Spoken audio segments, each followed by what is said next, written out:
ফারসিনা, আমি তোমাকে অনেক ভালোবাসি। আমি তোমাকে ছাড়া থাকতে পারি না। আমি চাই তুমি সারা জীবন আমার পাশে থাকো। ছোটবেলার সেই ছেলেটার মুখে এমন কথা শুনে আমি থমকে গেলাম। যাকে আমি সবসময় স্রেফ বন্ধু ভেবে এসেছি, সে আজ আমাকে বলছে এমন কথা। আমার ভেতরটা অদ্ভুতভাবে কেঁপে উঠল। কিছুটা অস্বস্তি, কিছুটা বিস্ময়। আমি বললাম, তুমি জানো তো ভালোবাসা মানে কি? এমন কথা বলার আগে ভাবো। সে আমার চোখে চোখ রেখে বলল, জানি, আমি জানি এটা কোনো খেলা নয়। আমি শুধু চাই তুমি একটাবার আমার অনুভবগুলোকে গুরুত্ব দাও। আমি প্রমাণ করব আমার ভালোবাসা সত্যি, আর তা তোমার সম্মানের সাথেই জড়িত। তারপর বন্ধুরা, সে ভালোবাসা প্রমাণ করতে গিয়ে যা করল। বন্ধুরা, আজকের গল্পটি অনেক অনেক ইন্টারেস্টিং। আশা করি তোমরা পুরো গল্পটি শুনলে তোমাদের অনেক ভালো লাগবে। তবে বন্ধুরা, গল্পটি শুরু করার পূর্বে তোমাদের নিকট আমার ছোট্ট একটা অনুরোধ। তোমরা দয়া করে আমার চ্যানেলটিকে সাবস্ক্রাইব করে আমাকে সাপোর্ট করবা। তো তাহলে চলো বন্ধুরা, গল্পটি শুরু করি। হ্যালো বন্ধুরা, আমি ফারসিনা মারিয়া। আমি বাংলাদেশের একজন মেয়ে। আজকে আমি তোমাদের যে গল্পটা বলবো, সেটা আমার ছোট ভাইয়ের মতো একজন ঘনিষ্ঠ আত্মীয় শায়ানকে নিয়ে। শায়ান আমার চাচাতো ভাই হলেও ছোটবেলা থেকেই আমাদের সম্পর্ক ছিল খুব ঘনিষ্ঠ ও আন্তরিক। আমাদের শৈশব কেটেছে একসঙ্গে খেলা, হাসিঠাট্টা আর নানা স্মৃতির মধ্য দিয়ে। আমরা ছিলাম একে অপরের ছায়া। সবকিছুতেই একসঙ্গে জড়িয়ে থাকতাম। ছোটবেলার সেই নিষ্পাপ সম্পর্কের গভীরতাই আমাদের বন্ধনকে আরও দৃঢ় করেছিল। আমাদের মাঝে বয়সের সামান্য পার্থক্য থাকলেও আমরা পরস্পরের প্রতি সম্মান, নির্ভরতা আর বন্ধুত্বপূর্ণ অনুভূতি দিয়ে বড় হয়েছি। আমরা একসঙ্গে পড়াশোনা করেছি, ভবিষ্যতের স্বপ্ন দেখেছি, একে অপরের অনুভূতি ও স্বভাব বুঝেছি খুব গভীরভাবে। যত বড় হচ্ছিলাম, আমাদের বন্ধন আরও মজবুত হচ্ছিল। আমরা একে অপরের সবচেয়ে বড় ভরসা ছিলাম। জীবনের নানা চ্যালেঞ্জে পাশে থেকেছি। আমাদের সম্পর্কে এক ধরনের পারিবারিক আন্তরিকতা ছিল, যা আমরা সবসময় ধরে রাখার চেষ্টা করেছি। শায়ান ছিল আমার সবচেয়ে আপন একজন মানুষ, যার সঙ্গে আমি আমার প্রতিটি অনুভূতি ভাগ করে নিতে পারতাম। কিন্তু আমাদের এই সম্পর্কের সবচেয়ে বড় বাধা ছিল আমাদের পরিবার। আমার বাবা ও শায়ানের বাবার মধ্যে পুরনো পারিবারিক দ্বন্দ্ব থাকায় তারা কেউই একে অপরকে মেনে নিতে পারতেন না। এই দ্বন্দ্ব আমাদের পরিবারে দূরত্ব তৈরি করেছিল, যার প্রভাব আমাদের সম্পর্কেও পড়তে শুরু করে। আমরা কখনোই চাইনি আমাদের সম্পর্ক ভুলভাবে কেউ ব্যাখ্যা করুক। আমাদের সম্পর্কটা ছিল বিশ্বাস, সম্মান আর হৃদ্যতার উপর প্রতিষ্ঠিত। কিন্তু বাস্তবতা ছিল কঠিন। পারিবারিক পরিস্থিতি এমন ছিল যে আমাদের বন্ধনকে কেউ হয়তো সঠিকভাবে বুঝতে পারত না। সেই কারণেই আমরা নিজেদের অনুভূতির বিষয়ে বরাবরই সংযত থেকেছি। এইসব জটিল পরিস্থিতির মধ্যেই আমরা সিদ্ধান্ত নিই যে আমাদের সম্পর্কের মূল্যবোধ ও পারিবারিক শ্রদ্ধাবোধ রক্ষাই সবচেয়ে গুরুত্বপূর্ণ। আমরা নিজেদের আবেগকে সম্মান করে ধৈর্যের সঙ্গে সময়ের দিকে তাকিয়ে থাকার সিদ্ধান্ত নিই। কারণ আমরা জানতাম, একজনের প্রতি আন্তরিক ভালোবাসা মানেই সবসময় এক পথে হাঁটা নয়, কখনো কখনো দূর থেকেও পাশে থাকা। আমাদের সম্পর্ক একসময় সমাজের প্রচলিত ধারণার চাপে প্রশ্নবিদ্ধ হতে শুরু করে। তখন শায়ান আর আমি পড়ে যাই এক গভীর অনিশ্চয়তার মধ্যে। কিভাবে এই পরিস্থিতি মোকাবিলা করব, এই ভাবনায় আমাদের দিনরাত কাটত। একদিকে ছিল আমাদের পারস্পরিক আস্থা ও মানসিক সংযোগ, আর অন্যদিকে ছিল পারিবারিক বিবাদের এক বিশাল দেয়াল। আমাদের বাবারা ছিলেন দীর্ঘদিনের পারিবারিক বিরোধে জড়ানো, যার প্রভাব আমাদের সম্পর্ককেও ছুঁয়ে যাচ্ছিল। এই টানাপোড়েনের মধ্যে আমরা কত রাত যে দুশ্চিন্তায় কাটিয়েছি, তার হিসেব নেই। ভবিষ্যতের দিশা নিয়ে আমাদের মনে ছিল হাজারো প্রশ্ন। শায়ান আমার থেকে ছোট হলেও সে ছিল দারুণ সাহসী। সব সময় পাশে থেকে সাহস জুগিয়েছে। আমরা অনেক সময় একান্তে বসে নিজেদের ভবিষ্যৎ নিয়ে কথা বলতাম। প্রতিবার আলোচনা শেষে থেকে যেত একরাশ কষ্ট আর দুশ্চিন্তা, কারণ সামনে ছিল অনেক অনিশ্চয়তা। আমরা জানতাম, হঠাৎ করে যদি আমাদের সম্পর্ক জানাজানি হয়ে যায়, পরিবার তা সহজে মেনে নেবে না। বিশেষ করে আমাদের বাবাদের দ্বন্দ্ব এতটাই তীব্র ছিল যে সেটা আমাদের সম্পর্ককে স্বীকৃতি দিতে বড় বাধা হয়ে দাঁড়াত। তাই আমরা এমন একটি পথ খুঁজছিলাম, যা পরিবারকে চিন্তা করতে বাধ্য করবে এবং আমাদের দৃষ্টিভঙ্গির গুরুত্ব বুঝতে সাহায্য করবে। এই ভাবনা থেকেই আমরা খুব ভেবেচিন্তে একটি পরিকল্পনার কথা ভাবি। একবার সায়ান বলেছিল, মারিয়া আপু, এই সম্পর্ক কি চিরকাল নিঃশব্দেই রয়ে যাবে? ওর কথায় ছিল এক ধরনের নির্ভরতা আর অনুভূতির স্পষ্ট প্রকাশ। আমি বুঝতে পারতাম, এটা শুধু বন্ধুত্ব নয়, এটা ছিল দুজন মানুষের মধ্যকার গভীর বিশ্বাস ও মানসিক যোগাযোগ। তাই আমরা সিদ্ধান্ত নিলাম আমাদের সম্পর্ককে এমনভাবে প্রকাশ করব, যাতে পরিবারের মানুষজন অন্তত আমাদের অনুভূতির গভীরতা বুঝতে পারে।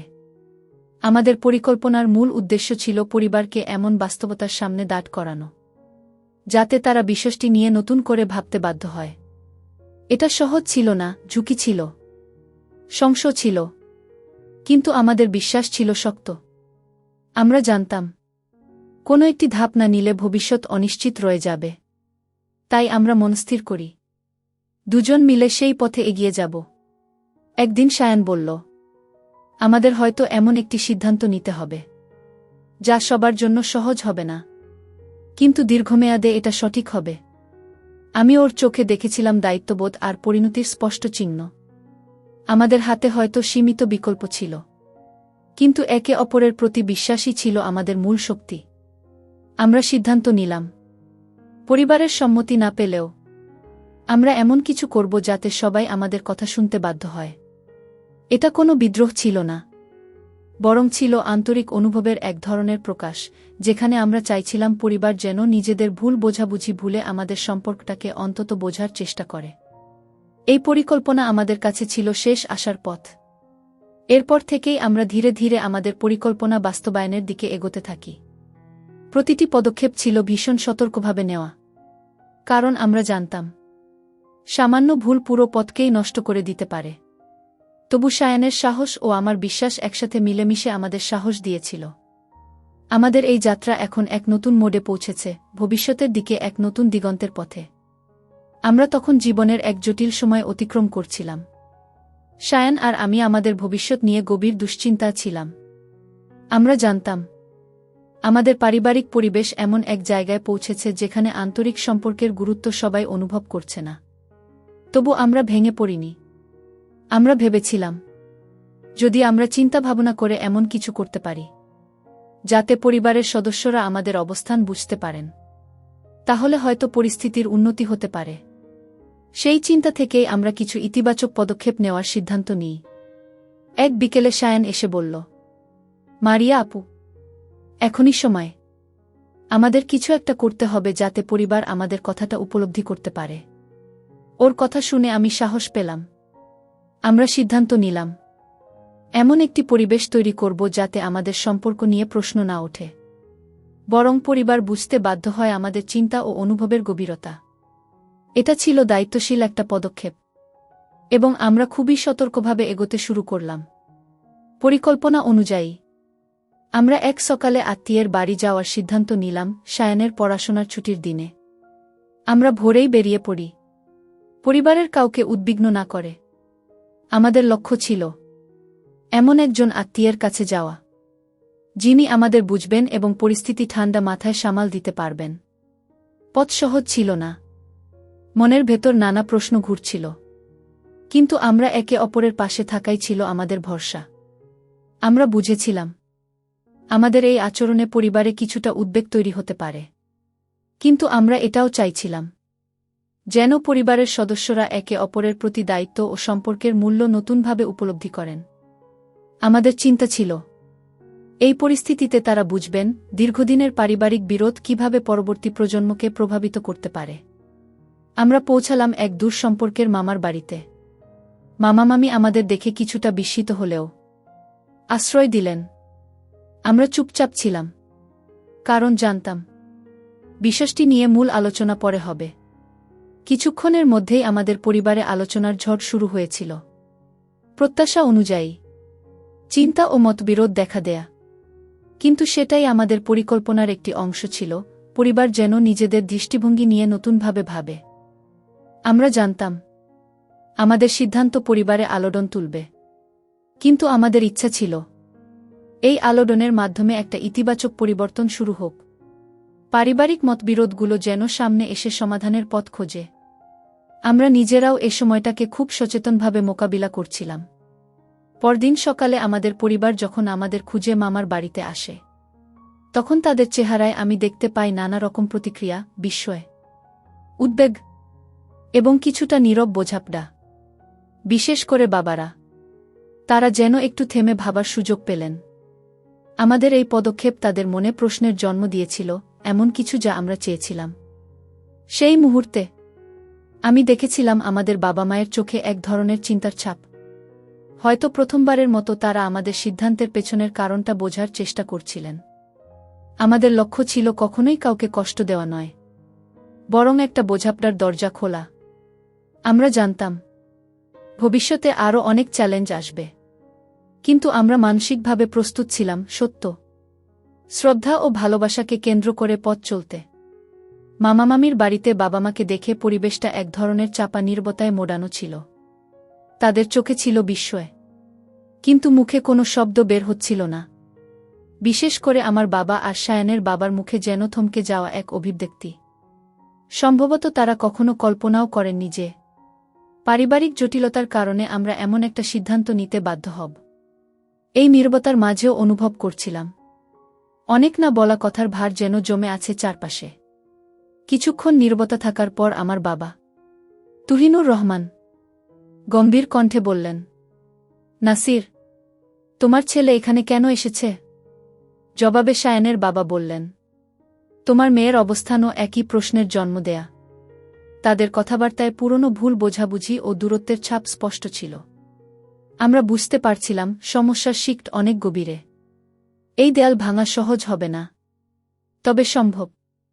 আমি তখন সাহস করে এগিয়ে গিয়ে বললাম, বাবা, আমরা এখানে এসেছি কারণ আমরা পরস্পরের উপর নির্ভর করি। আমরা একে অপরকে শ্রদ্ধা করি, বোঝার চেষ্টা করি। আমার কথায় সায়ান পাশে দাঁড়াল, নিশ্চুপ সমর্থনে। বাবাদের চোখে অবিশ্বাস ও কষ্ট মিলেমিশে দেখা যাচ্ছিল। সম্ভবত তারা কখনো ভাবেননি যে এত কাছের দুজন মানুষের মধ্যে এতটা মানসিক সংযোগ গড়ে উঠতে পারে। আমার বাবা তখন কিছুটা বিরক্ত স্বরে বললেন, ফার্সিনা, তুমি কি বলছ? ও তোমার চাচাতো ভাই। সায়ানের বাবাও তখন বললেন, এই বিষয়টা কিভাবে সম্ভব? আমরা জানতাম এমন প্রতিক্রিয়াই তারা দেখাবেন, কারণ এটা ছিল তাদের পূর্বধারণার এক চ্যালেঞ্জ। আমাদের উদ্দেশ্য ছিল সত্যটা সামনে তুলে ধরা, শান্তভাবে, সম্মান রেখে, যাতে তারা অন্তত ভাবার সুযোগ পান।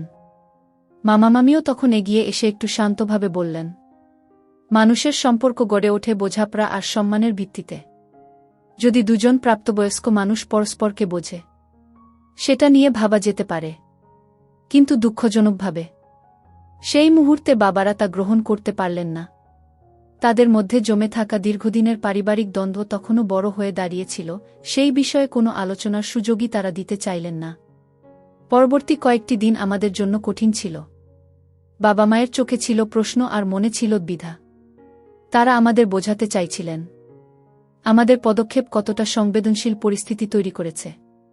আমরাও তাদের বোঝাতে চেয়েছিলাম যে আমরা কোনো হঠকারী সিদ্ধান্ত নিইনি, বরং বহু ভাবনা ও দায়িত্ব নিয়ে পথ বেছে নিয়েছি।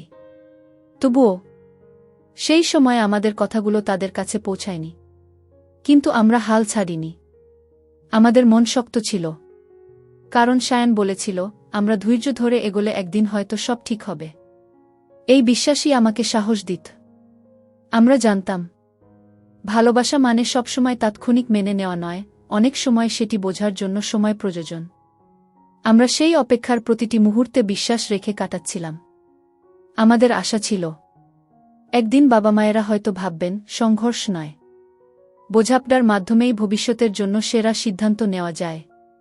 আমরা চাইনি কাউকে কষ্ট দিতে, বরং চেয়েছিলাম সত্য ও অনুভবের আলো পরিবারকে নতুন করে এক হতে দেখতে। সেই স্বপ্ন নিয়েই আমরা অপেক্ষা করছিলাম, ধৈর্যের সঙ্গে, বিশ্বাসের সঙ্গে। আমাদের বাবা মা যখন কোনোভাবেই আমাদের সম্পর্কে ইতিবাচক মনোভাব দেখাচ্ছিলেন না, তখন সায়ান আর আমি নতুন করে চিন্তা করতে বাধ্য হলাম। মামার বাড়িতে কয়েকদিন থাকার পর বুঝতে পারলাম শুধু দূরে থেকে চুপচাপ থাকার মাধ্যমে সমাধান আসবে না, বরং আমাদের ফিরতে হবে নিজেদের সংসারে। পরিবারের সঙ্গে কথা বলে সম্পর্কের স্বচ্ছতা আনার চেষ্টা করতে হবে। এই কঠিন সিদ্ধান্ত নিতে আমাকে সাহস জুগিয়েছিল সায়ন। এক সকালে আমরা সিদ্ধান্ত নিই বাড়ি ফিরে যাওয়ার। মামামামি আমাদের দুশ্চিন্তা করলেও আমাদের সিদ্ধান্তকে সম্মান জানালেন। আমরা জানতাম বাড়ি ফেরা মানেই পারিবারিক বাস্তবতার মুখোমুখি হওয়া। আমাদের মধ্যে কাজ করছিল একসাথে অনিশ্চয়তা, ভাই, আবার একই সাথে ছিল দৃঢ় মনোভাব, সবকিছু পরিষ্কারভাবে তুলে ধরার জন্য প্রস্তুত হওয়া। বাড়ি ফিরে পরিস্থিতি আরও জটিল হয়ে উঠল। আমাদের বাবারা মুখে কোনো কথা বললেন না, যেন সম্পর্কের সব দরজা বন্ধ করে দিলেন। বাড়ির পরিবেশ ছিল থমথমে, আমাদের মাদের চোখে ছিল মমতা ও উদ্বেগ, কিন্তু তারা নিজেদের অবস্থান প্রকাশ করতে পারছিলেন না।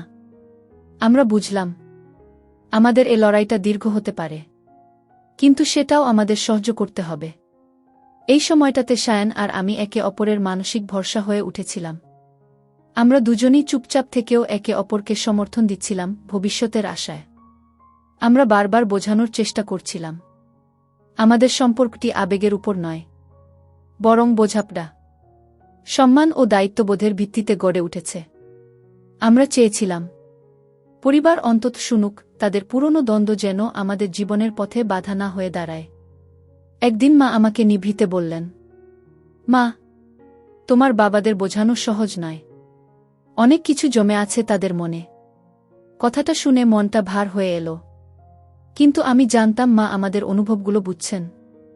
সায়নের মাও ছিলেন একই রকম ভাবুক। আমরা মাঝে মধ্যেই নিজের কক্ষে একা সময় কাটাতাম, ভাবতাম কিভাবে সঠিকভাবে নিজেকে প্রকাশ করা যায়। প্রতিদিন সকালেই আমরা নতুন উদ্যমে চেষ্টা করতাম, শান্তভাবে, ভালোবাসার প্রতি বিশ্বাস রেখে। এক সন্ধ্যায় সায়ন একটু আবেগপ্রবণ হয়ে বলল, মারিয়া আপু, যদি কিছুই না হয়, আমরা কি এই দূরত্বে সব হারিয়ে ফেলব? ওর কথায় আমি কষ্ট পেলেও বুঝলাম এটা শুধু আমাদের নয়, পরিবারকেও সচেতন করার সময়। তখন আমরা সিদ্ধান্ত নিই একটি নতুন পরিকল্পনা করব, যা পুরোপুরি শান্তিপূর্ণ এবং ইতিবাচক হবে, যেখানে আমরা নিজেদের অবস্থান তুলে ধরব সম্মান ও ধৈর্যের সঙ্গে। পরিকল্পনাটি ছিল আরও পরিপক্ব, আরেকটু চিন্তাভাবনায় গড়া। আমরা জানতাম এটা সহজ হবে না, পরিবারে আবার আলোচনার ঝড় উঠতে পারে, কিন্তু আমাদের অভিপ্রায় ছিল স্পষ্ট, এটা কোনো চাপে নয়, বরং বোঝাপড়ার দিকে এগিয়ে যাওয়ার প্রচেষ্টা। আমরা চেয়েছিলাম পরিবার যেন অন্তত উপলব্ধি করে ভালোবাসা মানে ত্যাগ, দায়িত্ব আর পরস্পরের প্রতি শ্রদ্ধা। পরদিন থেকেই আমরা ধাপে ধাপে সেই পরিকল্পনা এগিয়ে নিতে শুরু করলাম। আমাদের লক্ষ্য ছিল এমন পরিবেশ তৈরি করা, যেখানে কেউ অভিযোগ নয়, বরং উপলব্ধির জায়গা থেকে চিন্তা করতে বাধ্য হন। আমরা জানতাম এ পথ সহজ নয়, কিন্তু ভালোবাসাকে সম্মান দিতে হলে এভাবেই এগিয়ে যেতে হয়, ধৈর্য আর বিশ্বাস নিয়ে। আমাদের পরিকল্পনার শেষ ধাপে আমরা এমন কিছু করতে চাইলাম, যা আমাদের বাবা মা ও পরিবারের অন্যদের চোখে আমাদের সম্পর্কের গুরুত্ব স্পষ্ট করে তুলবে। আমরা ভেবেছিলাম যদি আমরা একটি পারিবারিক আলোচনার মাধ্যমে নিজেদের অনুভব প্রকাশ করি, তাহলে হয়তো তারা বিষয়টি নিয়ে একটু গভীরভাবে ভাববেন। সেই চিন্তা থেকেই আমরা দুজনে মিলে সাহস করে একটি সম্মানজনক উপস্থাপনার পরিকল্পনা করি। একদিন বিকেলে, যখন পরিবারের প্রায় সব সদস্য আমাদের বাড়িতে ছিলেন, আমরা দুজন একসাথে সবার সামনে হাজির হলাম। ঘরের পরিবেশ ছিল থমথমে। আমি সায়নের দিকে তাকালাম, ওর চোখে ছিল আত্মবিশ্বাস। সে আমার হাত ধরে সবার সামনে গিয়ে দাঁড়াল। আমরা চেয়েছিলাম সম্মানের সাথে আমাদের কথাগুলো তুলে ধরতে। প্রথমে সায়ন কথা বলল, তার কণ্ঠে ছিল শান্ত ভঙ্গি ও আন্তরিকতা। সে বলল, আমরা জানি আপনারা আমাদের সম্পর্ক নিয়ে দ্বিধায় আছেন, কিন্তু আমাদের অনুভব সত্য। আমরা একে অপরকে শ্রদ্ধা করি ও বুঝি। তার এই কথায় সবাই চুপ করে গেলেন। বাবারা কিছুটা অবাক হলেও আমি তখন নিজের অনুভব প্রকাশ করলাম। আমি বললাম, বাবা, আমরা বুঝি তোমাদের মধ্যে পুরনো মতানৈক্য আছে, কিন্তু সেই বিরোধে আমরা যেন বিচ্ছিন্ন না হই। আমরা একে অপরকে বুঝি, সম্মান করি এবং ভবিষ্যৎ নিয়ে একসাথে ভাবি। আমরা চাই আপনারা আমাদের এই সম্পর্ককে ইতিবাচকভাবে দেখুন এবং আমাদের পাশে থাকুন। আমার কথা ছিল দীর্ঘদিনের আবেগের বহিঃপ্রকাশ। আমার কথার পর ঘরে এক ধরনের নীরবতা নেমে আসে। বাবারা কিছুটা বিস্মিত ছিলেন। হয়তো তারা এমন সাহসিক উপস্থাপনার আশা করেননি। সায়ানের বাবা কিছুটা রাগান্বিত হলেও আমরা শান্ত থাকলাম, কারণ আমরা জানতাম উত্তেজনা বাড়ালে কথা এগোবে না। আমরা চেয়েছিলাম আলোচনার মাধ্যমে একটি গ্রহণযোগ্য অবস্থানে পৌঁছাতে। সায়ান শান্তভাবে বলল, আমরা চাই এই সম্পর্ক নিয়ে আপনারা ভাবুন। আমরা কখনোই বাড়ির সম্মান বা পারিবারিক ঐক্যে ব্যাঘাত ঘটাতে চাই না। শুধু চাই আমাদের কথাগুলো শোনার সুযোগ দিন। এই ভঙ্গিমা তাদের কিছুটা ভাবতে বাধ্য করল। আমাদের আন্তরিকতা হয়তো প্রথমবারের মতো তাদের কাছে স্পষ্ট হল। সেই রাতটা ছিল পারিবারিক দৃষ্টিকোণ থেকে অনেকটা অস্থির। তবে এবার তর্কটা ছিল আমাদের নিয়ে, আমাদের ভবিষ্যৎ নিয়ে। আগের মতো পারিবারিক শত্রুতা নয়, বরং তাদের সন্তানেরা কি চায় তা বোঝার চেষ্টা শুরু হল। আমাদের হৃদয়ে তখন একটাই ভাবনা, তারা যদি অন্তত একবার খোলামনে আমাদের কথাগুলো ভাবেন, তাহলেই আমরা আশার আলো দেখতে পাব। পরবর্তী কয়েকটি দিন ছিল আমাদের জন্য কঠিন অপেক্ষার। আমরা তাদের চোখে কেবল রাগ নয়, দ্বিধা আর চিন্তার ছাপও দেখছিলাম। তারা নিজেদের মধ্যে আলোচনা করছিলেন, কিন্তু আমাদের সামনে কিছু বলছিলেন না। আমরা জানতাম এ পথ সহজ নয়। তবুও আমরা আত্মবিশ্বাস হারাইনি, কারণ আমাদের ভালোবাসার ভিত্তি ছিল শ্রদ্ধা, বোঝাপড়া এবং আন্তরিকতা। আমাদের বাবা মায়েদের কঠিন মনোভাব দেখেও সায়ান আর আমি আশাহত হইনি। আমরা জানতাম তাদের পুরনো ভুল বোঝাবুঝি বা দূরত্ব একদিন না একদিন কমবেই, যদি আমরা আন্তরিকতা আর ধৈর্য ধরে এগিয়ে যাই। সেই পারিবারিক আলোচনার পর কেটে গেল কয়েকটা দিন এক নিস্তব্ধ পরিবেশে। কেউ মুখে কিছু না বললেও আমরা টের পাচ্ছিলাম তাদের মনেও কিছুটা পরিবর্তন আসছে। কখনো কখনো নীরবতায় গভীর কিছু প্রকাশ করে। একদিন রাতে সায়ানের বাবা নাসির উদ্দিন আমার বাবার সাথে আলাদা করে কিছুক্ষণ কথা বললেন। দূর থেকে আমরা দুজনেই তাদের মধ্যে দীর্ঘদিনের দ্বন্দ্বের কিছুটা নরম হওয়া টের পেলাম। এরপর আমাদের মারা শান্তভাবে পরিস্থিতি সামলাতে এগিয়ে এলেন। তারা বাবাদের বোঝাতে শুরু করলেন, সন্তানদের সুখশান্তি একজন অভিভাবকের প্রধান দায়িত্ব।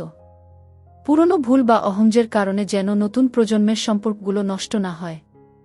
পরদিন সকালে হঠাৎ করেই বাবা আমাদের দুজনকে ডেকে পাঠালেন। তাদের চোখে এবার আর আগের মতো কঠোরতা ছিল না, বরং ছিল এক ধরনের প্রশ্রয় ও চিন্তার ছাপ। আমার বাবা গভীর নিঃশ্বাস নিয়ে বললেন, ভেবেচিন্তে আমরা বুঝেছি, হয়তো তোমাদের এই বন্ধনটা ভীষণ আন্তরিক। আমরা দীর্ঘদিন নিজেদের ভুলে একে অপরকে ভুলভাবে দেখেছি, আর সেই প্রভাব তোমাদের জীবনেও পড়েছে। আমি চোখের জল ধরে রাখতে পারিনি, আর সায়ানও আমার পাশে দাঁড়িয়ে সাহসের ভরসা ছিল। এরপর নাসির চাচা বললেন, আমরা কখনো ভাবিনি তোমাদের সম্পর্ক এতটা দৃঢ় হতে পারে, কিন্তু তোমাদের দুঃখ দেখে আমাদেরও কষ্ট হচ্ছে।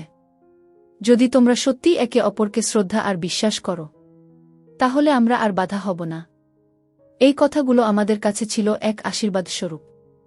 আমরা কখনো ভাবিনি এত সহজে তারা নিজেদের অবস্থান পরিবর্তন করবেন, তবে আমরা জানতাম আন্তরিকতা অনেক কিছু বদলে দিতে পারে। সেই দিনটা ছিল আমাদের জীবনের এক নতুন সূচনা।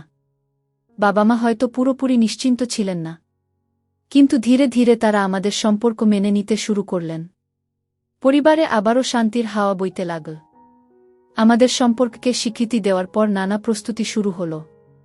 অবাক করা ব্যাপার হল, এতদিন যারা একে অপরকে এড়িয়ে চলতেন, এখন তারা একসাথে একটি সুন্দর দিনের জন্য পরিকল্পনা করছেন। এটা ভেবে আমরা বিস্মিত ও কৃতজ্ঞ ছিলাম। অবশেষে সেই প্রতীক্ষিত দিন এল। আত্মীয় স্বজন, বন্ধুবান্ধব সবার উপস্থিতিতে আমাদের সম্পর্কটি একটি সম্মানজনক পরিণতিতে পৌঁছাল। যদিও সায়ান দীর্ঘদিন আমার খুব ঘনিষ্ঠ ছিল, আজ সে আমার জীবনের নতুন সহযাত্রী। বিয়ের দিন বাবারা হয়তো অল্প হাসলেন, কিন্তু চোখে ছিল এক ধরনের প্রশান্তি, যেটা বোঝায় তারা অন্তর থেকে শান্তি খুঁজে পেয়েছেন। অনেক বছরের ভুল বোঝাবুঝি যেন হার মানল আন্তরিক বন্ধনের কাছে। পরিশেষে বন্ধুরা, আমি তোমাদেরকে বলতে চাই, ভালোবাসা কেবল একটি সম্পর্ক নয়, বরং একটি দায়িত্ব, একটি বোঝাপড়ার নাম। পরিবারে পুরনো দ্বন্দ্ব বা মতবিরোধ থাকলেও পারস্পরিক সম্মান আর সাহসিকতার মাধ্যমে সম্পর্ক টিকিয়ে রাখা যায়। যদি দুটি মানুষ একে অপরকে সম্মান করে এবং আন্তরিকতার সাথে পথ চলতে চায়, তাহলে একদিন ঠিকই আশার আলো দেখা যায়। এবং পরিবারকে ঐক্যবদ্ধ রাখতে ক্ষমা, বোঝাপড়া ও ভালোবাসার বিকল্প নেই। বন্ধুরা, আজকে এই পর্যন্তই। আবারও আসব তোমাদের মধ্যে নতুন কোনো এক গল্প নিয়ে। গল্পটি যদি তোমাদের ভালো লাগে, তাহলে লাইক, কমেন্ট, শেয়ার এবং সাবস্ক্রাইব করে আমাকে সাপোর্ট করবা।